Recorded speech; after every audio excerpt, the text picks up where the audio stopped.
ให้ทำเป็นรับ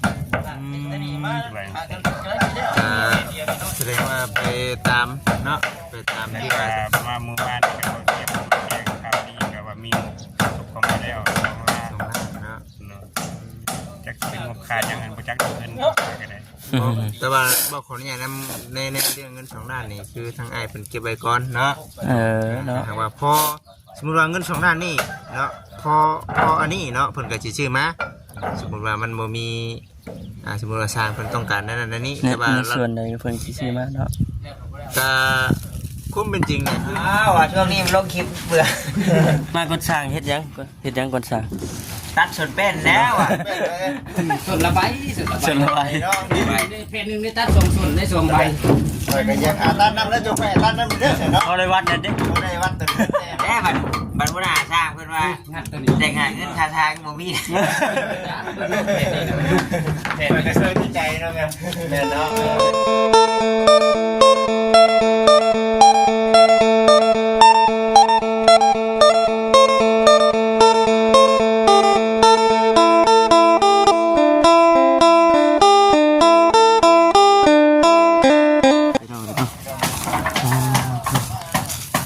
มาวันนี้คุณตั้งเสามุ้งหลังคาเป็นทีมห่อเลยพี่น้องเนาะเอาก่อนอื่นก็ทักทายสบายดีเด้อพี่น้องเด้อเนาะทักทายสบายดีพ่อแม่พี่น้อง FC กันเบิดทุกคนพวกกันคือเก่าพี่น้องเลยหนึ่งแต่ว่าเมื่อเช้านี่ก็หากเฮ็ดเวียกแล้วเนี่ยฝนตกพี่น้องเลยทั้งบ้านทั้งเมื่อเช้านี่ฝนตกแล้วฝุ่นแกบลงให้ลงหน้าแล้วว่าซั่นสบายดีเด้อไว้ดีหน่อยเนาะสบายดีสบายดีเด้อน้องของฝากน้ำแข็งนิดหน่อยเลยไปจีปาร์ตี้กินอะไรบริฟิตอย่างแล้วว่าเอาบุพี่เราต้องไปกับพุทธเถื่อเนาะแบบนี้มันคิดคากีเดี๋ยวไหนกูจีเอานั่งลงก็ได้ปุ๊บเนี่ยนั่งใครก็ได้นั่งก็ได้โอ้กุ๊กเป็นกุ้งแล้วเต็มลงเลยเนาะเนาะเนาะทำลงแหละนี่เนาะเบิ่งอยู่พี่น้องเมื่อวานนี่ป้าตัวจะลูกค้าพุทธพึ่งเมื่อวานนี่เนาะดีใจนะดีใจลูกค้านะรถอันมาถอกดีป่ะบ่รถน้ำจะท่วงอะไรเกี่ยไม่ฟ้าเนาะป่ะให้ทางฟ้าเป็นไปยังไงแต่โฮสมาพีกไปเลยมาพีกที่ข้าไปโฮสมาพีกเก่าเนาะเขาไม่เซ็นเรียบร้อยฉะนั้นเป็นคนช่องนั้นเรียนบ่ได้อัดอยู่ครับเนาะมันทางนั้นเนาะทักกะลีบ้านเนาะเกินอยู่เนาะดูสะพายนะเอา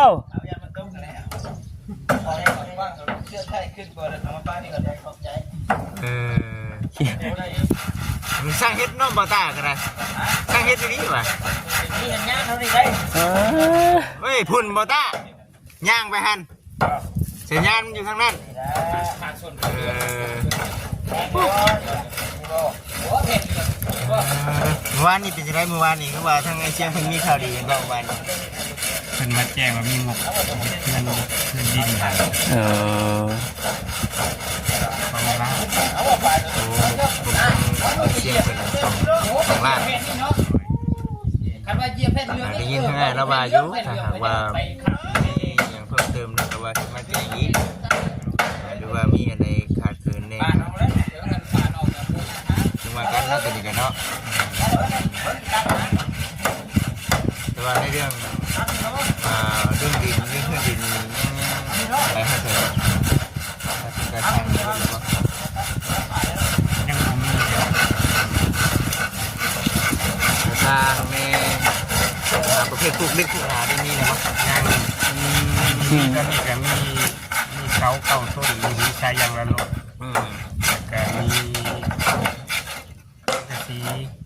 สังกะสี สังกะสีรถสิ่งนี้บ่ จักสิเป็นหยังแล้วผู้ค้าก็บ่รู้เพราะว่าผมมาแจ้งเดี๋ยวมี สังกะสีนี่มีแล้วเนาะ แล้ว เออแต่พวกเล็กแต่พวกหยังเนี่ยยังบ่ทันได้มี ได้ยินเนาะ แล้วก็โดยแจ้งว่าเสาก็หาแล้วอยู่หาแล้วก็บล็อก800 บอกไปเลยอันนี้คือทางไอ้เคียงไปเลยแมันบ่ โดย อ๋อ ทั้งกระสีทั้งเบาอันน่ะสัญญาสินเมืองชน บ่สัญญา เรามาอยู่บ่เนี่ย เพิ่นก็มาแจ้งทีเดียวนั่นแหละเห็นเพิ่นมาเลย มันไกล แต่เพิ่นก็ประสานทางบริทั้ง อ๋อ ไปอยู่ว่าถ้าว่าปุ๊บมือใดอันดินมือใดอันใดทั้งกระสีเดี๋ยวให้ทางเพิ่นรับว่า แสดงว่าไปตามเนาะไปตามที่ว่า ประมาณมื้อวานก็เตรียมแจ้งข่าวดีก็ว่ามีตกเข้ามาแล้ว2ล้าน สองล้านเนาะ จักเป็นงบค่าอย่างนั้นบ่จักเงินก็ได้ แต่ว่าบอกขออนุญาตนำในเรื่องเงิน2ล้านนี่คือทางไอ้ายเพิ่นเก็บไว้ก่อนเนาะ เออเนาะ หากว่าพอสมมุติว่าเงิน2ล้านนี่เนาะพออันนี้เนาะเพิ่นก็สิซื้อมาสมมุติว่ามันบ่มีสมมุติว่าสร้างเพิ่นต้องการนั่นนั่นนี่ ใน แต่ว่า ส่วนใดก็เพิ่นสิซื้อมาเนาะ ก็ความเป็นจริงเนี่ยคือยังเฮาเว้าบ่ได้นอกจากว่าเฮาต้องได้จ้างช่างให้เจ้ามาขึ้นมา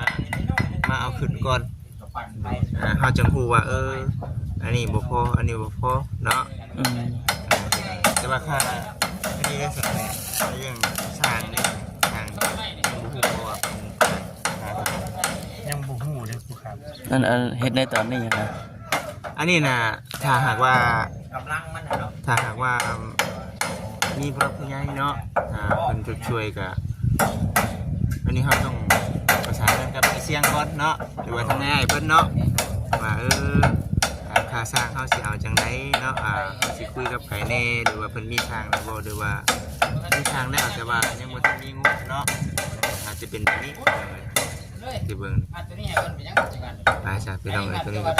พังไปเนาะหลักๆเลยก็บ่จิว่าค่าสร้างพี่น้องเนาะก็ต้องให้สร้างมาเฮ็ดก่อนเพราะว่าเฮาจึงจักว่าอันนี้บ่พอเนาะคือเฮาเฮ็ดเทือนอันแรกพี่น้องเอ้ยเฮาสิแน่เห็นก่อนแบบบ่จักว่าอันนี้บ่พอนั้นบ่พ ต้ อ องไปตามขั้นตามตอนมันเนาะ บัดพอเฮาตั้งเสาขึ้นไปแล้วบัดตั้งแต่ที่พวกเด็กพวกหลานนำได้เด้เนาะมันยังบ่ทันเพียงพอว่าซั่นนะแต่ว่าเด็กนี่ก็ยังเนาะ โดยยังร้ายได้บ่สิได้ตามผู้ค้าเบิ่งนะยังร้าย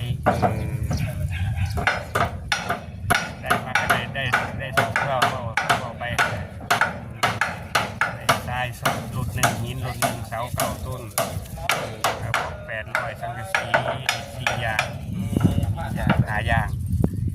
แล้วมันก็ยังเหลือยังเบิดค่าส่งค่าสร้างก็ยัง โอ้ยังหลายอยู่ซะเนาะมาเด้อFC ทุกท่านเนาะมาให้กำลังใจเราเนาะมารุ่นมาชมเบิ่งว่าสิมีสิเป็นจังไดต่อไปว่าซั่นนะ ยอมมือดีสนองใส่เดินเนี่ยมาและตาสงเมตตาสงสารตาด้วยเมตตาสงสารแน่เด้อมีอย่างไรมีเป็นสิบปีไปย้อนได้ เนาะได้ยินข่าวว่าในเรื่องดินทุกนี่เป็นจังได๋สิมีบ่มีแล้วเนาะ ผมมีแล้วเพียง ทำบ่เตียงบ่ แต่ว่ามันโดนบ่ได้มาทางนี้แม่นบ่ เห็นเราใช้เป็นประสานงาน โอ้น้องเพิ่นใส่ กังเวทกันเอาหรอ เอาซะเนาะไปสักทีเนาะบ่คิดเองก็บ่ได้มีหยังให้พี่น้องมีแต่ว่าเบิ่งคลิปทางง่ายๆเพิ่นแล้วก็มาเว้าขออนุญาตนำมาเว้าอันน่ะให้กับเป็นที่เนาะ เป็นกระบอกเสียงอีกหนึ่ง แม่นทั้งเทื่อทั้งที่บัดว่าเห็นทั้งในเสียงบัดข่อยยังบ่เห็นเนาะ ก็ดีใจแล้วเด้อคิดเด้อคิดมาส่งบ่ไปเด้อบ่ โดยก็เลยว่ามาเว้าตื่นอีกทั้งที่ว่า FC ผู้เพิ่นบ่ได้เบิ่งช่องไอ้เสียงยังบ่ทันได้เบิ่งเนาะทางง่ายๆเพิ่นว่าเฮาก็มาเว้าให้มันละเอียดชัดเจนดีเทื่อว่ามีหยังอีกแน่บ่จังนะเอาไป มันก็ดี คุณว่าคำโบราณมันว่าหลายคนหันดี แม่นอยู่ เบิ่งสกันแยงก็ดีเด้ยิบฟังเพลง เนี่ยยังว่าเอาเห็นทางช่องง่ายเพิ่นอยู่เนาะผู้นั้นเจ๋งอันนี้ผู้นี้เจ๋งอันนั้นบัดดีใจน้ำเราเด้นี่นะว่านะที่ว่ามีผู้รักผู้ใหญ่เพิ่นช่วย ซอยเนาะ สมทบกันคนเล็กคนน้อยอย่างเนี้ย หน่อยกลายเป็นร้ายไปซั่นเนาะ ผู้4-5 แสนผู้10ชาวเนาะเอาไปเป็นไง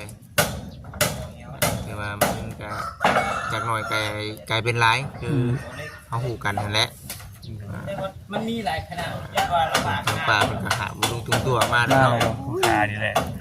จากที่ว่าบ่เคยมีหยังนะก็มามีนะค่าก็เป็นผู้บุญคุณผู้ใหญ่ใจบุญแล้วก็เป็นผู้คุณทั้งมาคิดทั้งบางคำทั้งบุตรทานที่ให้ความร่วมมือยืนมือกับมาซอยเรือเนาะมาซ่อนมาเสือเอากันจนมาถึงมือนี้กับมือตาอาปากขึ้นมามือที่พักเป็นของตัวเองก็ย้อนว่าผู้ใหญ่ใจดีเพิ่นซอยเอากระซ่าถึงยอมือนำเด้อขอให้ทุกท่านทุกเจริญเด้อ เนาะได้สบายดีสิขึ้นไปเบื้องซ้ายกันด้วยเสร็จแล้วข้างในเด้อ โอ้ย เมื่อคืนนี่ไมเซล่านี่เอามาตั้งแต่เมื่อไรนี่ ในบ้านนี่เรา ได้นอนอยู่บ่เมื่อคืนนี่เรียกว่านอนเข่าได้เนาะ มัน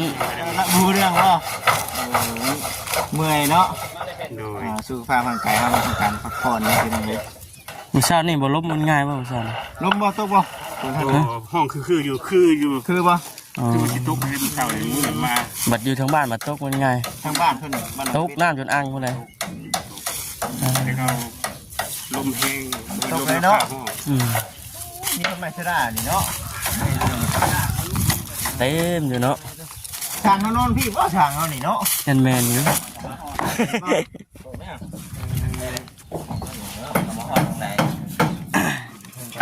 มาครับ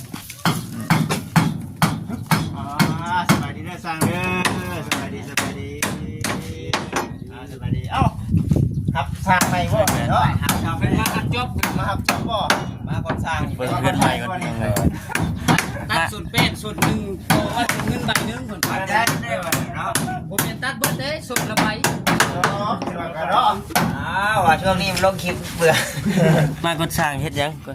อนสร้าง ตัดสุดเป็นแล้วอ่ะสุดละใบสุดละใบ เสร็จแล้วไป ใบเพจหนึ่งได้ตัดส่งสุดได้ส่งใบ ไปก็อยากหาตั้นนั่งแล้วจบแม่ตั้นนั่นมีเด้อเนาะ เอาเลยวัดเด็ดดิ ในวัดตึก แม่บันบุญาสร้างเพื่อนว่าแต่งงานเงินทาทางบ่มี เห็นก็เชื่อใจเนาะแม่เนาะแม่อยู่ในยิน เนาะ เราหยอกกัน ได้ยินว่าอยู่เชื่อใจ นายยิงเส้นยันครับพ่อยาวซ้ายหรอมันใจครับมันดึกมันเจ้าหรอ ยินเด็ดดิ หาคนนี้คุณลุงกลัวแท้น่ะเนาะ สำลักพี่น้องเลยเนาะ ตัดนาเนาะยังมาพี่พ่อบ้าน ดำอยู่ ยิงมาปุ๊บพี่แต่พี่น้องมันต่างกันเนี่ย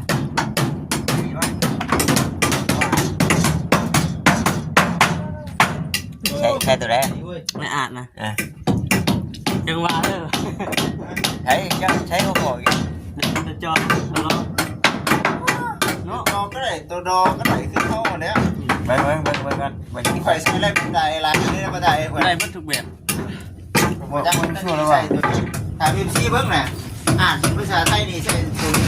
นี่หน่อยเรื่องที่มันจบตัวนี้นี่ อืม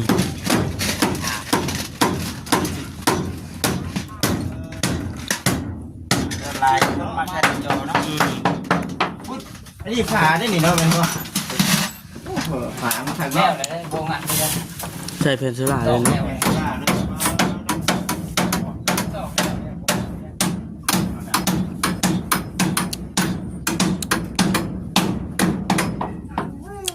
เป็นตั้มตั้ม นี่นะ ตัวนี้บ่มือนี้บ่ นี่แหละ ไว้เติมอยู่จับใส่ จับใช้เลยเนาะ แค่ได้เล่งได้บ่ ฮะ เล่งกู เป็นเล็งให้กูนี่ เล่งกูนี่บ่นี่ โอ้เด้อ เมื่อเลยดิ ไม่กินของลายบ่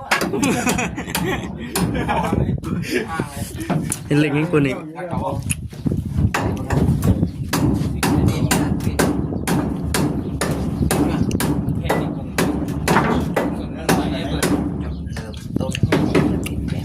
มาเล่าเลยส่วนตัวนั้นมันน้อย เขาต่อก่อนตัวนี้ก่อนเดินมา2ตัว เอาส่วนนั้นไปเอาส่วนนี้ไปพุ่นเจ้าว่าเพิ่นคือขนาดมันตาม ทำเบิ่งนะทางปลานะ เพิ่นคือกัน เบิ่งเถอะ เบิ่งรู้แล้วหน่อย ผมได้ช่างเด้อลงก่อนอืม ไม่ในบุญมันต้องคนไหน เนาะ เนาะข้างในก็อยู่ มันยาวเลย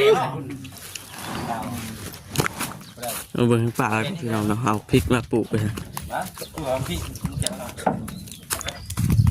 ลงแบบใส่ได้เนาะ แล้วก็อยู่เอาส่วนนี้ไปพุ่นหน้าตาแต่จะไม่ชอบใช่จะไม่ได้นะ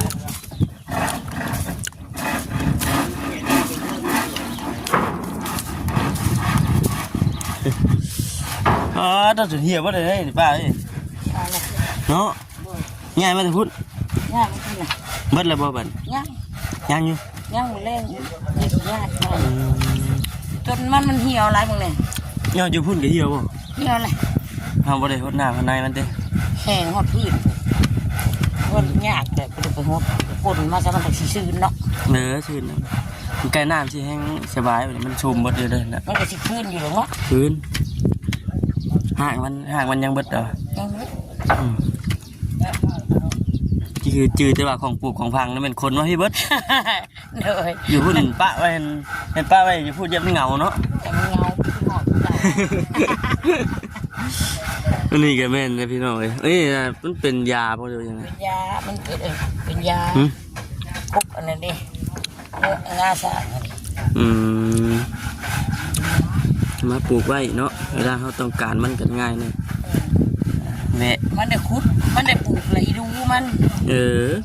เป็นหอดมันแหละมาซะ อืม แต่มันได้ใช้น้ำใช้ในมันน่ะสิชื้น ยังอยู่ดอก ยังอยู่ มันกำลังสิเป็นหมากบ่หรือว่า เป็นหมาแล้วมันหล่นไปเลย เออ เห็นว่ามันเหี่ยวมันกำลังโดดสิเกินแล้ว อืม มาพี่จันคือว่าเจ้า ยังอยู่ดอก เขาจะกินเงาเป็นเหี่ยว เนาะเอาเฮ็ดไปได้เลยอีบุหึงแล้วอีบุหึงก็สิได้ขึ้นไปอยู่แล้วบัดนี้เนาะเหมาะเลย3-4 มื้อแล้วจังนับเพิ่นเฮ็ดกะ 2 มื้อ นับอยู่บ่ 2 มื้อ3 มื้อแล้ว เออ